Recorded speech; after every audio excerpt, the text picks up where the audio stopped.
Je m'appelle Vinciane, j'ai 18 ans et je suis étudiante infirmière en première année à l'IFSI Théodore Simon.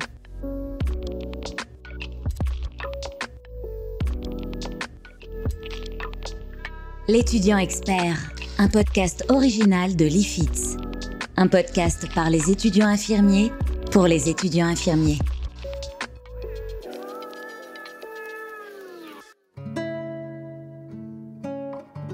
Moi, j'étais en bac professionnel ASSP, c'est accompagnement, soins et services à la personne.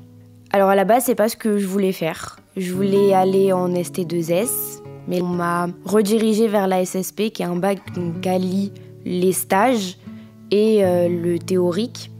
Et en fait, ça m'a tout de suite plu parce que je me suis dit que avant mes études d'infirmière, je pourrais voir comment c'est vraiment le domaine de la santé. Et ça m'a complètement confirmé que je voulais travailler dans le domaine de la santé, être avec des personnes, les aider, les soigner, c'est ce que je veux faire depuis toujours. Vinciane, est-ce que tu veux bien me raconter comment tu as vécu tes 2 premiers mois de formation, s'il te plaît ? Donc ça fait 2 mois que je suis rentrée en école d'infirmière. Et c'était un gros stress. C'était quelque chose qui me faisait très peur, la charge de travail, ne pas y arriver. Parce que moi, je viens d'un bac pro, donc on m'a toujours dit que ça allait être compliqué, l'école d'infirmière. Et en fait, ça va.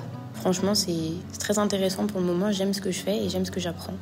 Je m'étais fait un stress énorme sur cette formation. J'avais peur de ne pas y arriver, d'arriver et de faire « Ah oui, non, c'est pas du tout ce que je veux faire, faut que je m'en aille ».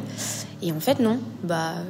C'est ce que j'aime et je pense que j'ai ma place ici et que cette formation, elle est dure, mais je vais y arriver et franchement, j'aime ce que je fais et c'est bien.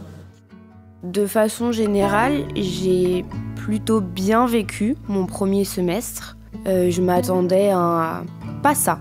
Je m'attendais à un niveau insurmontable. Je pensais baisser les bras directement et en fait, ça a été. J'ai bien vécu, j'ai bien suivi les cours et franchement, je me trouve bien dans les cours actuellement. Sur le plan théorique, par rapport au premier semestre, c'était mitigé. Il y a des enseignements où je me sentais très à l'aise par rapport au niveau, à tout ça, et d'autres enseignements où j'étais en nage libre. J'étais complètement perdue, j'arrivais pas en fait à comprendre ces cours-là. J'avais beaucoup de mal. Les cours qui m'ont posé le plus de problèmes, c'est dans le lieu de la psycho, du coup, psychologie, parce que on voit vraiment comment l'être humain évolue et qu'est-ce qui se passe dans sa tête. Et moi, au début, je ne comprenais rien parce que j'ai jamais eu de psycho, de philo, tout ça, j'ai jamais eu. Donc, j'ai ouvert une porte où je ne connaissais rien et où j'arrivais pas du tout à me mettre dedans. J'ai dû apprendre tout, en fait. Et là, je me rends compte que ce que j'ai pu apprendre au premier semestre me permet de comprendre les gens. Et je me dis, mais ça va, en fait, j'ai un peu compris. Il y a une unité d'enseignement qui m'a particulièrement intriguée, c'est la traumato, je pense. Parce que c'est des choses qui nous arrivent tous, de se faire une entorse, de se fracturer un os. Et en fait, là, on comprend ce qui se passe et comment ça se fait. Du coup, ça m'a aidé à comprendre des choses simples qui nous arrivent à tous. Et ça m'a plu.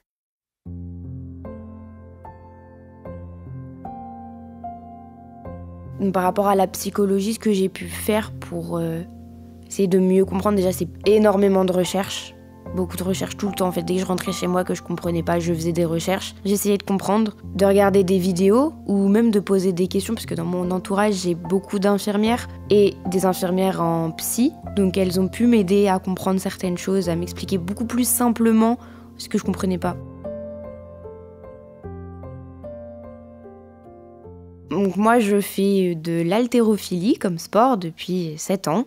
Et dans mon club, j'ai la chance d'avoir beaucoup d'infirmières qui peuvent m'aider dans ce que je comprends pas, m'aider à trouver des stages, les cours. En fait, il y a des infirmières qui travaillent dans tout. En bloc opératoire, aux urgences, en psy, en dialyse, il y a tout. Alors j'ai déjà eu des discussions avec ces infirmières dans le sport et c'est pas par rapport au fait de porter des charges lourdes, mais c'est plus par rapport à la charge mentale en fait due au métier, qui fait qu'il faut un sport où on se défoule vraiment. Et l'haltérophilie, on se défoule à fond pendant 3 heures. Je pense que c'est plus pour ça qu'elles font ce sport. Il y a des cours qui m'ont paru vraiment compliqués comme la psychologie, mais à l'inverse, il y a des cours où j'étais très à l'aise et qui m'ont paru super faciles comme la traumato. La traumato, pour moi, c'était du concret. On voyait vraiment ce qui se passait dans un os quand il se fracturait. Du coup, c'était vraiment beaucoup plus simple pour moi. Grâce à mon bac à SSP, j'avais quelques connaissances sur de la biologie, par exemple. Pas autant poussées qu'on est là, mais j'avais quelques connaissances en cycle de la vie aussi par rapport au cœur, aux reins, tout ça. Sur les actes de la vie quotidienne aussi. Donc oui, il y a eu pas mal de choses qui m'ont aidée. Par rapport à l'apprentissage du premier semestre, j'ai testé beaucoup de choses. Ça a commencé par du travail toute seule, dans mon coin, à apprendre les cours par cœur, sans forcément comprendre ce que je faisais. Et je me suis vite rendu compte que c'était pas du tout la bonne méthode. Parce que c'était du par cœur, ok, mais j'étais pas capable de ressortir les choses quand il fallait. Donc après, je me suis rapprochée de certaines personnes et on a tout de suite accroché et du coup créé un groupe de révision. On était 4 et on révisait tout. Et quand quelqu'un comprenait pas d'une certaine manière, une autre arrivait à reformuler pour comprendre. Et ça a été la méthode qui, je pense, nous a tout aidé à vraiment bien apprendre les cours et les comprendre surtout. Parce que c'était pas du par cœur, c'était de la compréhension et arriver à, avec un cas concret, ressortir des connaissances qu'on avait. Dans mon groupe de révision, on est 4 avec 4 profils différents. Il y a 2 aides-soignantes qui, elles, ont une vraie connaissance du métier et du terrain professionnel. Et moi et une autre fille, on est 2 bachelières. Donc là, on a vraiment des connaissances, nous, théoriques sur la manière d'apprendre, sur les cours. Et je pense que d'avoir des profils différents comme ça dans un groupe, ça nous a permis déjà pour nous qui ne sommes jamais allés sur le terrain, de faire des liens. Les cours, en fait, ils étaient abstraits. Ils n'avaient pas de sens particulier. J'arrivais pas à me visualiser ce que j'apprenais. Alors que quand j'ai appris avec mon groupe de travail et ces fameuses professionnelles de santé, tout de suite là, en fait, ça a été super clair, super concret. J'arrivais à visualiser ce qu'elles m'expliquaient et j'arrivais tout de suite à tout comprendre et arriver à faire des liens. Le métier d'infirmière, c'est un métier, je pense, qui est à base de liens. En fait, on fait des liens tout le temps sur des signes qui en renvoient à une maladie, sur des effets secondaires d'un traitement qui peuvent altérer la santé du patient. Mais aussi sur le fait de connaître un organe qui fonctionne correctement, ça nous permet de faire un lien quand l'organe ne fonctionne pas correctement. Et du coup, là, tout de suite, ça fait des liens dans la tête, vraiment. Et je pense que c'est la base du métier et c'est comme ça qu'on avance.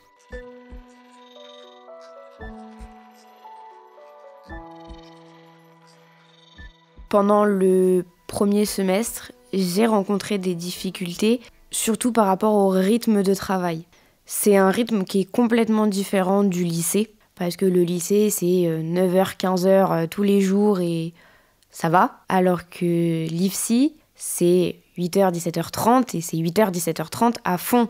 Et il faut jamais être fatigué, il faut jamais déconnecter parce que dès qu'on déconnecte même 1 heure ou 10 minutes, on perd des choses super importantes. Et c'est ça qui a été très compliqué pour moi et qui m'a énormément épuisée au début. J'étais très fatiguée et je rentrais chez moi le soir et je dormais. J'étais vraiment fatiguée. J'ai ajusté déjà en dormant mieux, si je peux dire ça comme ça, parce qu'il y a dormir beaucoup, mais il y a dormir bien. Et je pense que le fait de bien dormir, déjà, ça m'a aussi beaucoup aidée par rapport à l'apprentissage. Et éviter pendant les cours d'être distraite ou de me dire « bon, là, c'est pas très intéressant, on n'écoute pas ». Non, j'essayais d'écouter, même si je comprenais pas, je prenais des notes, je mettais des points d'interrogation. Et après, j'essayais de chercher quelqu'un qui avait compris pour qu'il m'explique. Et là, ça a été beaucoup moins épuisant. Moi, pour dormir bien, j'avais un rythme de mamie, si je puis dire. C'est que je me couchais pas, il était 2h du matin. Non, je me couchais dès 22h30. Et tous les soirs, j'essayais de m'y tenir. J'essayais de ne pas être sur les écrans avant de m'endormir. Ça a été la chose la plus compliquée que j'ai dû faire. je me suis mise à lire du coup, et le sommeil est venu beaucoup plus rapidement et était beaucoup plus réparateur.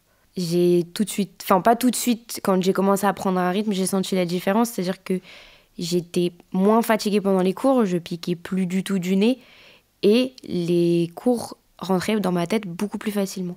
J'avais l'impression de faire de la place en fait, quand je dormais, de faire de la place dans ma tête.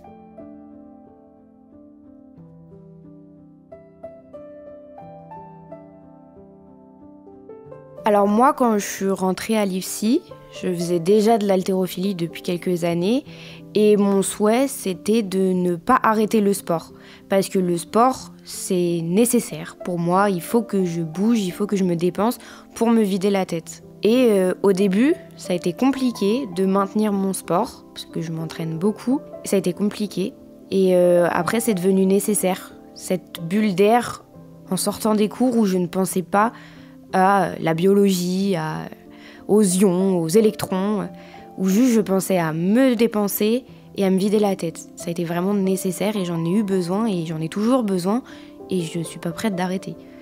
Alors, sur le plan organisationnel, au début, je faisais 3 entraînements semaine de 3 heures. Donc en fait, en sortant des cours, j'allais m'entraîner directement et récemment, je suis passée à 6 entraînements semaine, ce qui est beaucoup plus. Donc là, pour le moment, je suis en stage, donc ça va. Après, à voir comment je vais m'organiser quand j'aurai des cours, mais j'arriverai à m'organiser.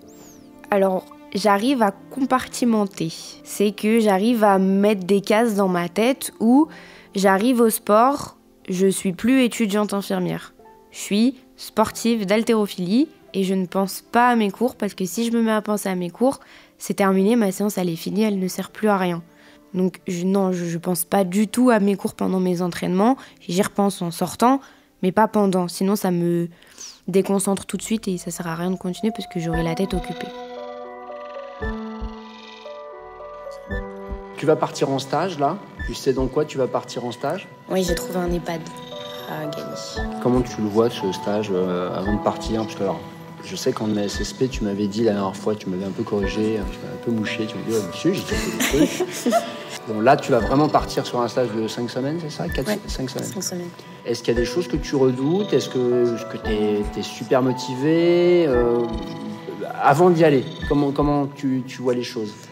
J'appréhende, forcément, parce que je ne sais pas dans quoi je vais tomber, parce que maintenant, je suis étudiante infirmière, c'est carrément différent. Mais je suis motivée à montrer que j'en ai envie et que je suis prête à apprendre plein de choses. Je pense que ça va bien se passer.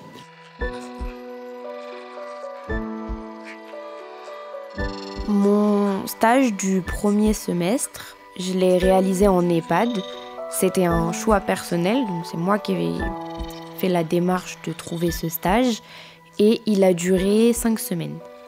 Et c'était un stage très apprenant.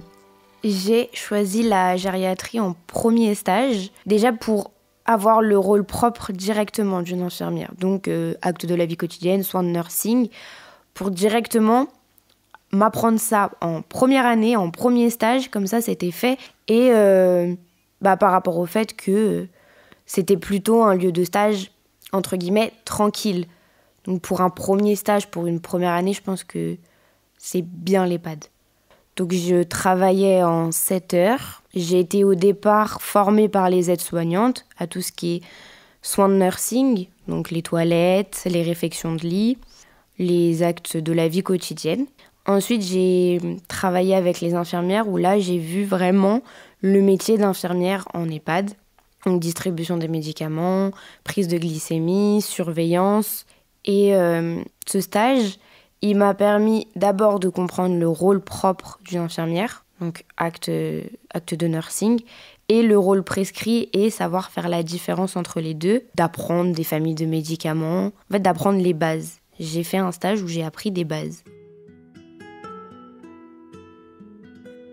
Alors, au départ, je pense que comme dans tout stage, la place de stagiaire, elle est compliquée parce que c'est un peu, au début, quand on n'arrive pas à faire sa place, c'est un peu la stagiaire qui fait ce qu'on n'a pas envie de faire. Donc, au début, c'était Vinciane fait ci, Vinciane fait ça, et pendant qu'elles me regardaient, elles étaient assises. Donc, moi, j'ai pas ma langue dans ma poche. Je leur ai dit, moi, je suis là pour apprendre. Donc c'est soit on m'apprend, soit je fais pas, parce que ça sert à rien de faire ce que je fais. Donc j'ai mis les choses au clair en restant poli, calme et en fait ça s'est super bien passé après. J'ai pu vraiment apprendre des choses concrètes, on m'a vraiment appris les techniques et tout. Et avec les infirmières par contre ça a été différent. Tout de suite j'ai été vraiment beaucoup sollicitée. C'est-à-dire que je regardais pas, en fait j'ai fait dès le début. Même si j'avais jamais fait, c'est pas grave, elle me disait vaut mieux que tu te trompes maintenant que tu te trompes quand tu seras diplômée.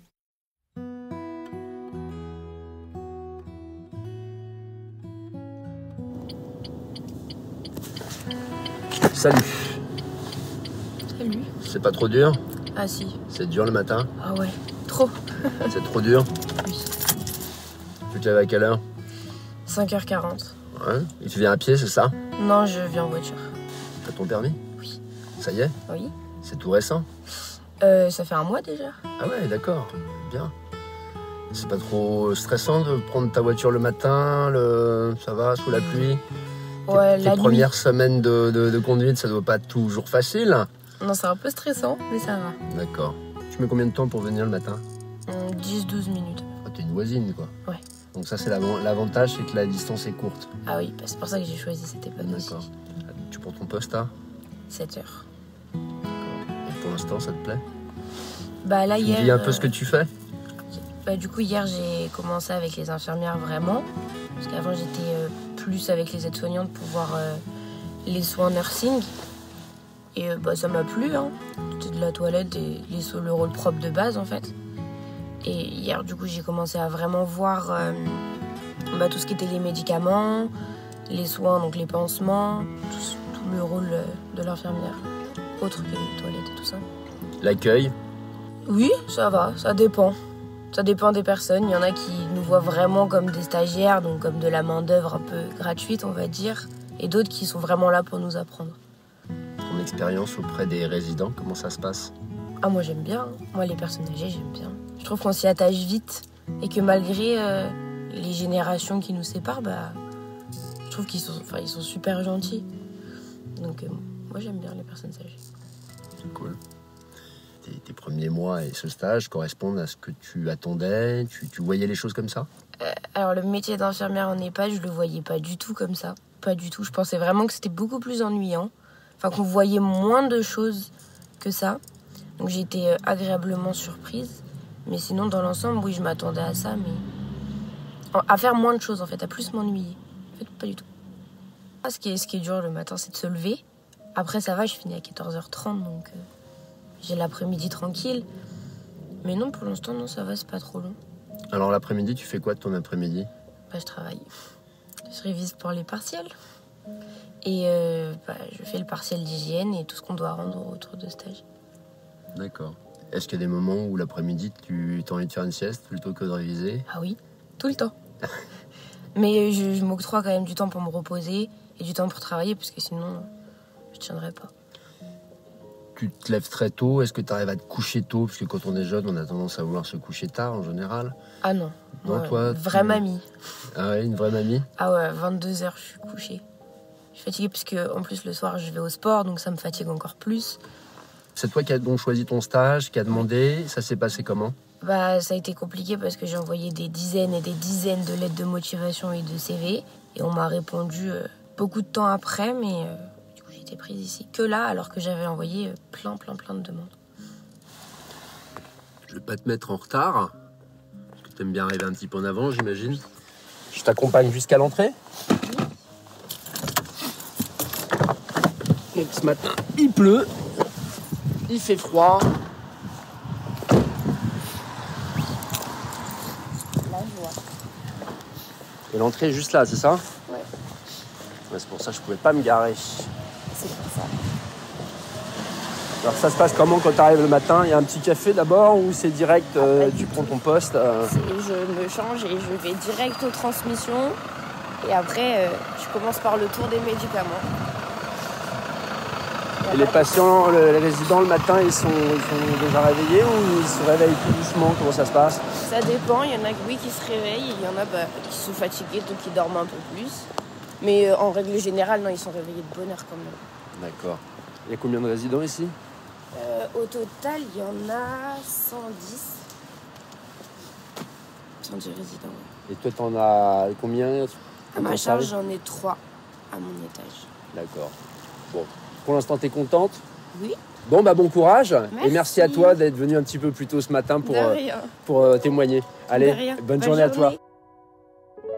Moi, j'avais donc 2 tutrices, une tutrice aide-soignante et une tutrice infirmière.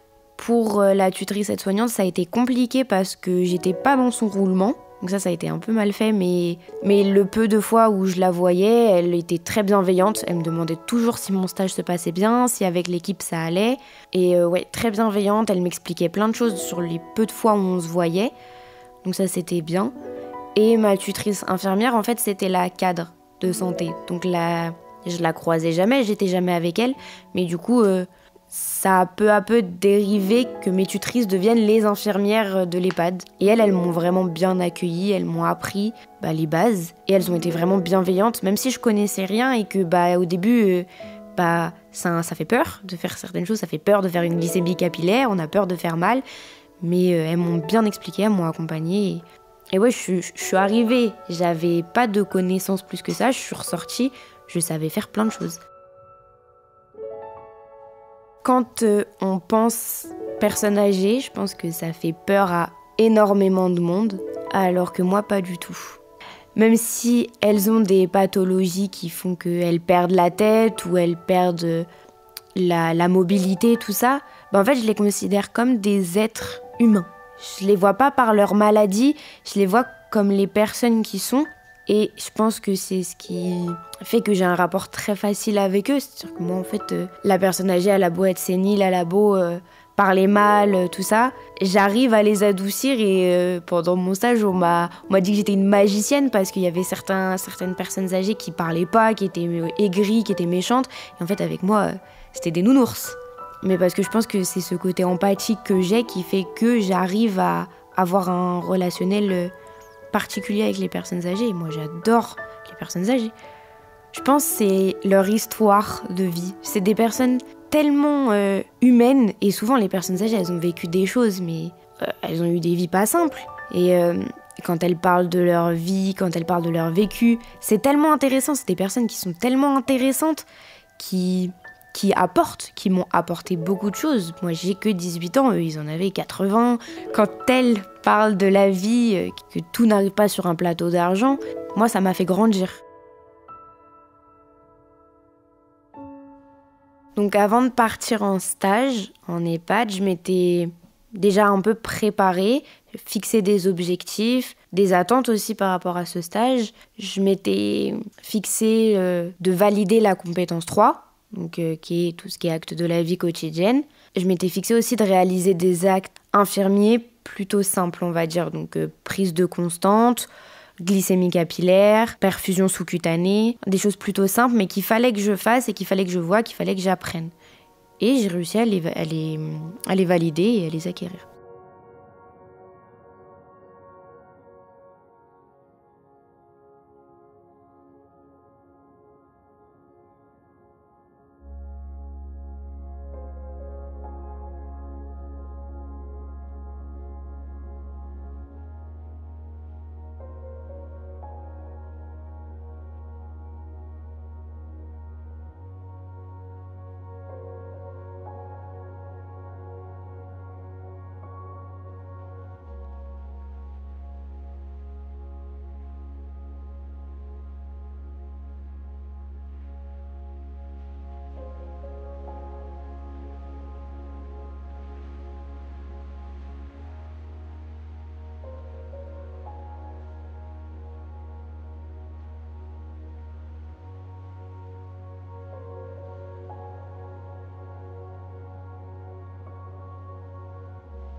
Pendant mon stage, j'ai eu un retour à l'IFSI.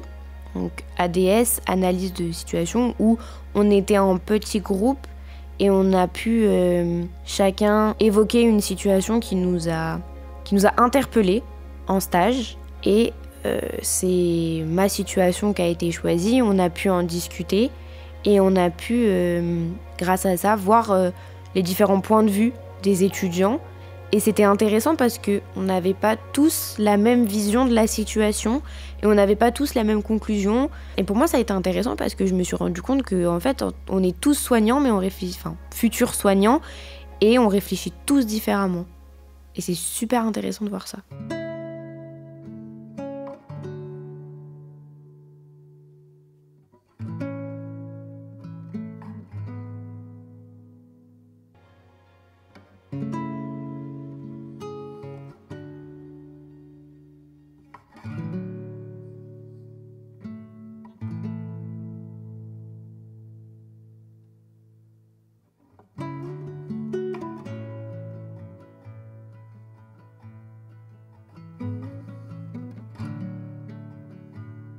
Mon bilan de fin de stage s'est très bien passé.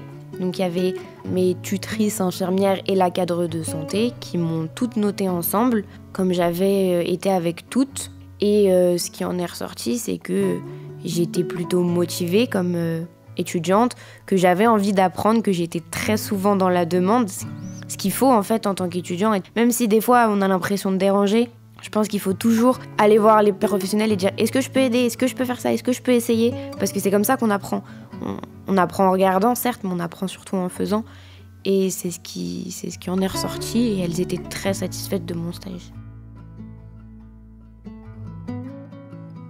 Par rapport aux thérapeutiques que j'ai pu rencontrer en stage, j'ai fait des recherches forcément parce qu'il y en avait que je ne connaissais pas. Donc je les ai faites sur mon lieu de stage parce que j'avais la chance d'avoir un petit peu de temps où je pouvais faire des recherches. Donc surtout sur le Vidal, qui est la référence en termes de thérapeutique. Et donc je cherchais la classe médicamenteuse, les effets indésirables et les contre-indications. Je pense que c'est le plus important, ce qu'il faut savoir sur le médicament. Et j'en faisais des tableaux, parce que les tableaux pour moi c'est quelque chose de clair, ça se lit très facilement, donc je mettais le nom du médicament, la classe, effets indésirables, contre-indications, et c'était fait, j'avais retenu. Je prenais pas tous les effets indésirables et toutes les contre-indications, mais 2, 3, 4 de chaque, ça suffisait et c'était les plus importantes. J'ai pu avoir la chance que pendant ce stage, j'ai pas été confrontée à une grosse difficulté, et en sortant de ce stage, j'étais confortée dans l'idée de devenir infirmière et de continuer mes études d'infirmière.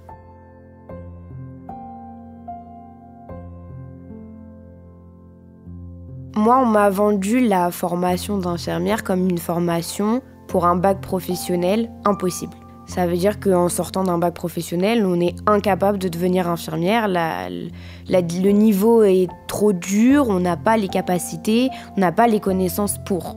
Donc déjà, je partais avec une aiguille sous le pied où personne ne croyait réellement en moi. Enfin, en tout cas, mes professeurs ne croyaient pas trop en moi et n'étaient pas convaincus sur le fait de devenir infirmière.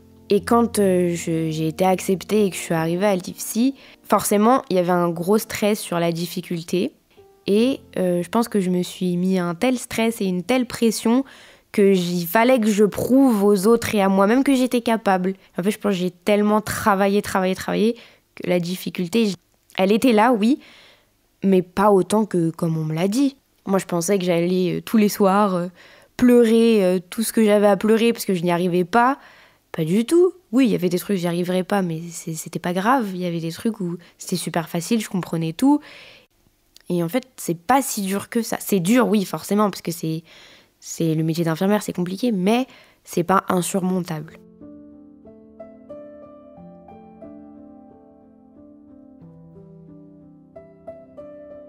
Par rapport aux cours, plutôt aux cours magistraux, on va dire ça comme ça, donc au CM, je m'attendais à ça. Je m'attendais à des cours en très grand amphithéâtre avec plein de monde où il y avait une personne qui parle et nous, on prenait des notes. Ça, c'était quelque chose, je m'y attendais. Donc on a aussi des TD et les TD, c'est les travaux dirigés. C'est pas du tout la forme que je pensais que ça allait avoir. Pour moi, on allait nous donner des feuilles et on allait nous laisser en autonomie. Alors que pas du tout. Vraiment, pendant les TD, on est accompagné, C'est dans ces moments-là où on peut poser nos questions, où on peut dire là, j'ai rien compris. Et là, du coup, c'est expliqué, comme on est en plus petit groupe, c'est beaucoup plus simple. Et c'est pendant les TD que je comprenais des choses que je comprenais pas en CM. Donc ça a été une agréable surprise, les TD. Moi, j'ai une forte préférence pour les TD, mais les TD, sans les cours magistraux, ça sert à rien concrètement parce qu'on n'a pas les connaissances, on n'a pas les cours. Donc en fait, l'un dans l'autre, ils sont complémentaires et les deux nous sont nécessaires. De manière générale, je me sens, après ce premier semestre, soulagée. Parce que les partiels sont passés. Ça fait un soulagement énorme. Et parce que c'est fait, ça fait 6 mois et je suis toujours là. Et j'ai pas baissé les bras. C'est quoi hier, toi, hier ? Non, ça a été. Ça a été ? Raconte-moi comment ça s'est passé hier, Martial, pour toi. Sur certains, ça a été. C'était des questions, on s'y attendait beaucoup. On a été bien préparés. Ouais, on a été bien préparés. Sur d'autres, pas assez, je pense. On n'a pas appris correctement les choses, je pense. T'as stressé avant ou t'as géré le stress ? J'ai géré le stress jusqu'au dernier moment. Après, j'ai stressé. C'était à Bobigny ? Ouais, Bobigny. Je suis allée en covoiturage avec Charlotte, ça a été. De localiser là-bas, ça t'a pas stressé ? Non, ça va. Par contre, c'était super grand. Ça nous a fait stresser, ça. Ils nous ont dit que ça allait être super compliqué. Et avec les révisions que j'ai faites, ça a été. Mes révisions de partiels ont été brouillons, je pense, parce que c'est les premiers, donc ça a été un test. Au début, c'était beaucoup de fiches. Et en fait, je me suis rendu compte que les fiches ne me servaient à rien. Et avec mon groupe de révision, on s'est mis à faire des cartes mentales. Et en fait, ça a été la révélation et c'est devenu super clair avec les cartes mentales parce que c'était concis, c'était clair, il y avait ce qu'il fallait qu'on apprenne. Et heureusement qu'on a fait ça parce que je me suis rendu compte qu'en faisant ça, j'ai moins appréhendé les partiels parce que je savais que je connaissais des choses. Alors, les cartes mentales, pour moi, c'est bien pratique pour les gens qui ont une mémoire plutôt visuelle parce que c'est beaucoup de couleurs, beaucoup de formes, beaucoup de phrases très courtes mais avec l'essentiel. Nous, on a fait des cartes mentales où il y avait de la couleur, il y avait des formes et c'était que l'essentiel, que le plus simple. On n'est pas parti dans les détails très importants, très compliqués, tout ça. Non, on est resté dans le simple, dans le facile et dans le clair. Et je pense que pour ceux qui ont une mémoire plutôt visuelle, ça aide beaucoup. Moi, je sais que comme je suis visuelle, ça m'a tout de suite beaucoup plus aidée. Pour l'appareil endocrinien, nous, ce qu'on avait fait, c'est que on avait mis qu'est-ce que c'est, à quoi il sert, il est composé de quoi, et qu'est-ce qui se passe quand il marche pas bien, quand il y a un dysfonctionnement. Et dans l'appareil endocrinien, il y a 7 glandes importantes, et dans une autre carte mentale, on a décrit les 7 glandes, qu'est-ce qu'elles faisaient, comment elles fonctionnaient, où est-ce qu'elles allaient, mais en étant clair, pas en faisant des cours super longs. J'ai abandonné les fiches, je dirais 1 mois et demi, 2 mois avant les partiels. Donc j'en avais déjà fait pas mal. On en avait fait pas mal parce qu'on se donnait les fiches entre nous. Et c'est ce qui nous a aidés parce qu'on avait une base en fait. On avait des fiches en base et on s'en est servi pour créer les cartes mentales aussi.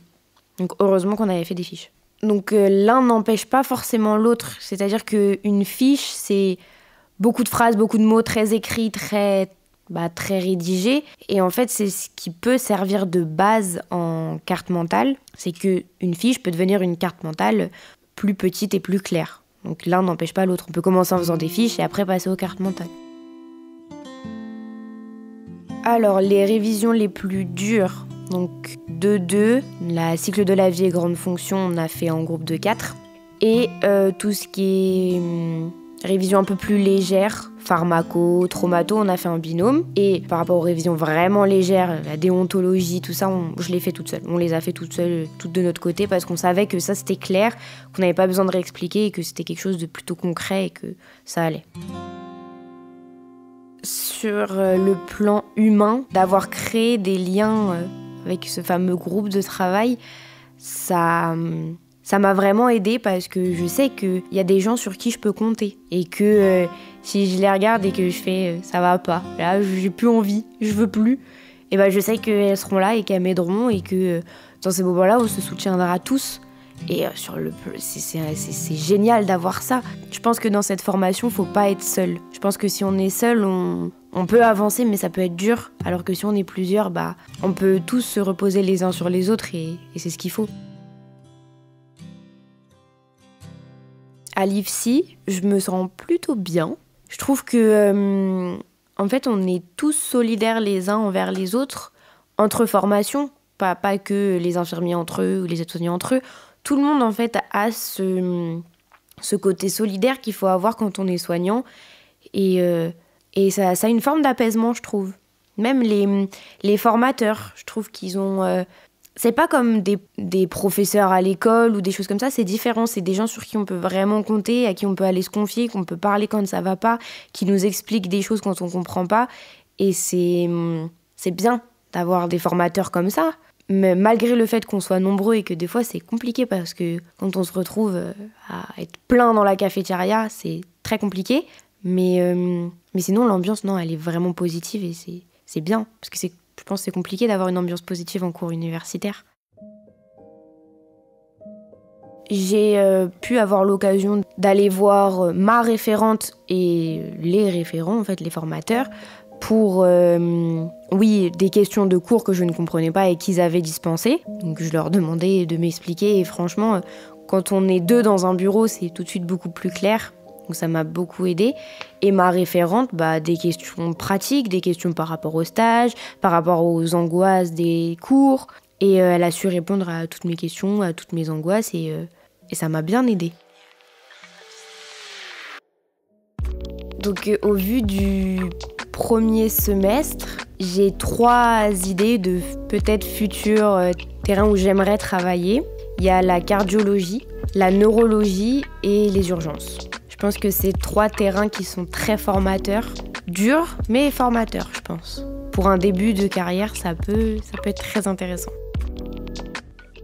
Pour mon second semestre, j'aimerais réaliser un stage en psychiatrie.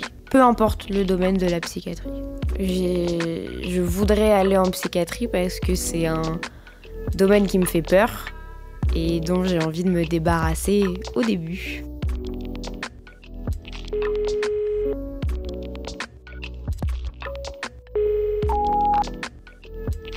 Les résultats des partiels viennent de nous être communiqués et j'ai validé tout mon semestre 1 sans aucun rattrapage. Voilà, j'ai pas de rattrapage, j'ai de bonnes notes et je suis soulagée. L'étudiant expert, un podcast original de l'IFITS.